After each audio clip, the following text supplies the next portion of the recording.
મિત્રો, ગુજરાતની ધરતીમાં એક એવો રાજપૂત થઈ ગયો કે જે ગાયોને બચાવવા માટે ધર્મના ધીંગાણે ચડીને પોતાના જીવનું બલિદાન આપી અને વીર ગતિને પામ્યો. અને પછી એવું તે શું થયું કે એને સ્વર્ગમાંથી ભૂત બનીને નીચે ધરતી પર આવવું પડ્યું. તો ભૂત રૂવે બેકાર વીર માંગડાવાળાના સત્ય ઘટનાના ઇતિહાસની આજે આપણે વાત કરીશું. તાતરવડીને કાંઠે આવેલા તાતરવાડાના રાજપૂત જેઠાવાડાનો એક દીકરો અને એનું નામ માંગડો એકવાર ગામ બહાર જાન પરણીને હાલી આવે છે. અને એવા ટાણે લૂંટારા બાયડ ચાવડાએ આ જાન લૂંટી. અને આવા સમાચાર મળતા તાતરવાડાનો ધણી જેઠાવાડો બાયડ ચાવડા સામે યુદ્ધે ચડ્યો. અને કહેવાય છે કે સામે બાયડ ચાવડાના માણસો વધારે હતા, એટલા માટે આ યુદ્ધમાં જેઠાવાડો વીર ગતિને પામ્યો. અને પછી તો રજવાડું પડતું મૂકીને નાનકડા માંગડાને લઈ એની માતા એના પિયર ભૂમલી ગામ આવે છે. અને પછી તો માંગડાના મામા ભાણ જેઠવા એને પોતાના દીકરાની જેમ સાચવે. અને આમ થાતા થાતા સમય વીત્યો અને માંગડો મોટો થયો. અને ભૂમલી ગામની બાજુમાં એક પાટણ નામનું નાનું ગામ હતું. ત્યાં એક નગર શેઠની દીકરી પદ્મા સાથે આ માંગડો પ્રીત્ય બંધાણો. પદ્મા વાણિયાની દીકરી અને માંગડો રાજપૂત. પણ ગયા જન્મના કંઈક લેણા હશે ને, તેથી આ જન્મમાં પ્રીત્ય બંધાણા. હવે એક દિવસ ભૂમલી નગરમાં હાકલ પડી કે દોડો દોડો, કાગવડ ગામનો બાયડ ચાવડો આપણા ગામનું ગાયોનું ધણ વાળીને જાય છે. અને ત્યાં તો ગામના જુવાનો ભાલા અને તલવારો લઈને નીકળી પડ્યા. પણ ત્યાં મામા ભાણ જેઠવા બોલ્યા કે સૌ યુદ્ધે ચડજો, પણ ભાણે જ માંગડાને જગાડતા નહીં અને તેને કહેતા નહીં, કેમ કે એ પારકી થાપણ છે. સૌ રાજપૂતો યુદ્ધે ચડ્યા. અને થોડી વાર થઈ એટલે માંગડો જાગ્યો. અને જાગતા જોયું તો આખો દરબારગઢ સૂનો હતો. પછી વાત મળી કે મામા ફોજ લઈને યુદ્ધ કરવા ગયા છે. અરે રે, હું ગાયોની વારે ન ચડું એવી મારી ઊંઘ. અને પછી તો માંગડો ઘોડો લઈ હાથમાં હથિયાર લઈ અને નીકળી પડ્યો ગાયોની રક્ષા માટે. અને એના ગામથી પદ્માના ગામ થઈને નીકળ્યો, કેમ કે યુદ્ધે જતા પહેલા એક વાર પદ્માને જોઈ લઉં. અને ત્યાં તો ઝરૂખામાં બેઠેલી પદ્માએ પોતાના પ્રીતમ માંગડાને આવતો જોયો. પછી તો ચારેય આંખો એક થઈ અને પદ્મા બોલી કે માંગડા, મેળી ઉપર ચોપાટ માંડી છે, પિતળિયા પાસા છે, માટે એકવાર તું ઉપર આવી અને દાવ નાખીને મારી સોખટી મારતો જાને. ના ના પદ્માવતી, રાજપૂતની એ રીત ન હોય. હું તો ગાયની વારે ચડ્યો છું, રસ્તે રમવા મારાથી રોકાવાય નહીં. પણ તું વાટ જોજે, હું હમણાં પાછો વરું છું, પછી એને નિરાતે ચોપાટ રમીશું. તું ચોપાટ સકેલતી નહીં હો. હું આમ જાઉં ને આમ પાછો આવું. આમ કહીને ઘોડો દોડાવી મૂક્યો. 30 ગામનો પંથ કાપી નાખ્યો. અને હિરણ નદીને કાંઠે એક મોટા વડલાની નીચે ભૂમલી ગામનું ગૌધણ ઊભું છે. અને લૂંટારો બાયર ચાવડો અને ભાણ જેઠવાની ફોજ ધીંગાળું કરી રહી હતી. યુદ્ધ ચાલી રહ્યું છે. ત્યાં તો માંગડો આવતો દેખાણો. એટલે લૂંટારુએ માંગડાને કહ્યું કે હે જુવાન, તું હજી પરગામનો કહેવાય, તારે હજુ લડવાની ઉંમર નથી થઈ. તું રોડાઈ જઈશ ને તો તારી વિધવા માં રોશે, માટે પાછો વળી જા. ત્યાં તો લૂંટારાના હાકલથી માંગડો પાછો ન પડ્યો અને હાથમાં તલવાર લઈને અને શત્રુઓને ભેટવા દોડ્યો. ખૂબ લડ્યો, સુરવીરોને શોભેને એવી લડાઈ કરી અને ગૌધણ પાછું વાળ્યું. પણ લૂંટારો બાયડ ચાવડો દગાખોર નીકળ્યો અને એને માંગડાને પાછળથી કટારી મારી. અને માંગડો ત્યાં જ વીરગતિને પામ્યો. આ બાજુ પદ્માવતી ઝરૂખે બેસી અને માંગડાની રાહ જોવે છે. ત્યાં તો સામેથી ભાણ જેઠવાની ફોજ હાલી આવે છે. પણ બધા એના મોઢા પડી ગયા છે. 50 પાઘડીઓ વાળા દેખાય છે, પણ રૂડી આટિયાળી પાઘડી વાળો માંગડો કેમ દેખાતો નથી?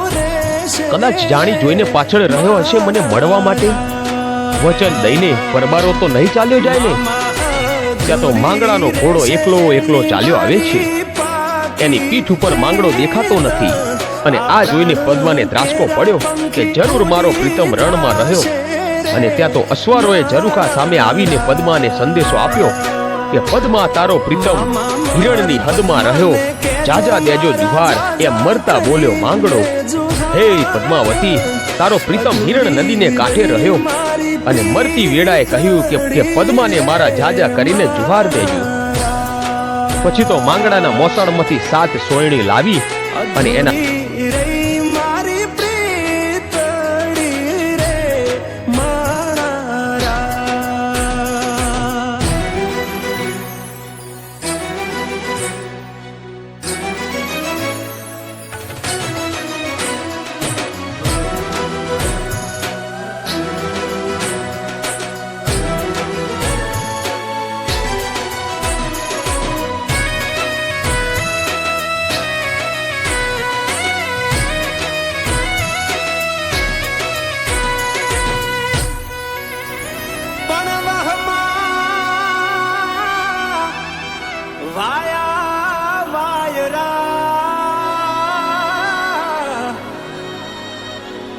અરે રે મામા કેમ કરી આડો થવું કે મારી પદમાં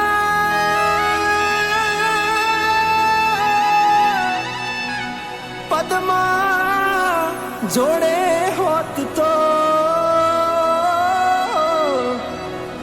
અરે રે એના ખોળામાં દેહ છોડી દઉં અરે રે એના ખોળામાં દેહ છોડી દઉં આટલા હશે એના મારા જોડે રે વાના લેખ એને કેજો રડી રડી દુખી ના થાતી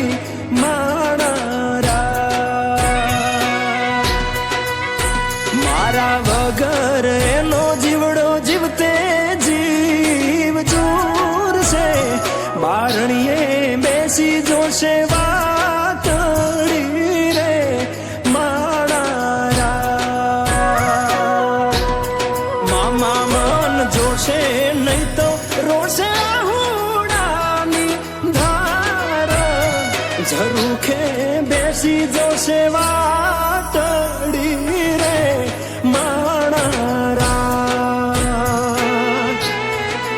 કે આ ખોળીએથી જીવ જાતો રહેશે રે મારા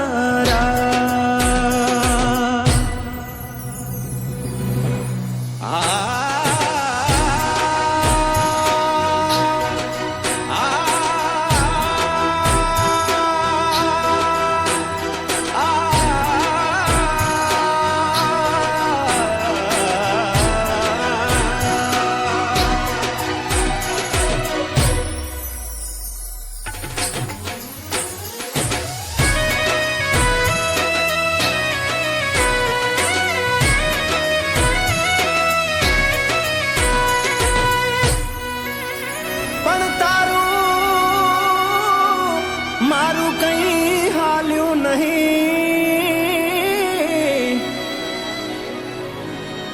અરે રે મારા રામને ગમ્યું એ થયું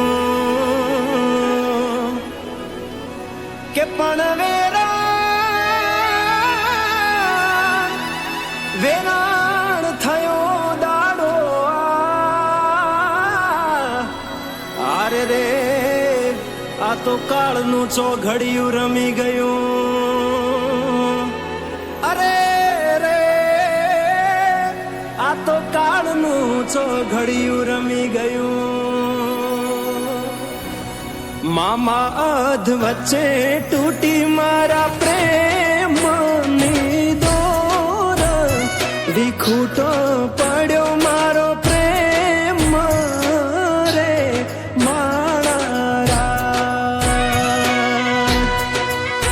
ભલે પૂરા ના થયા તારા મારા પ્રેમ ના લેખ મને યાદ કરી ના રડતી રે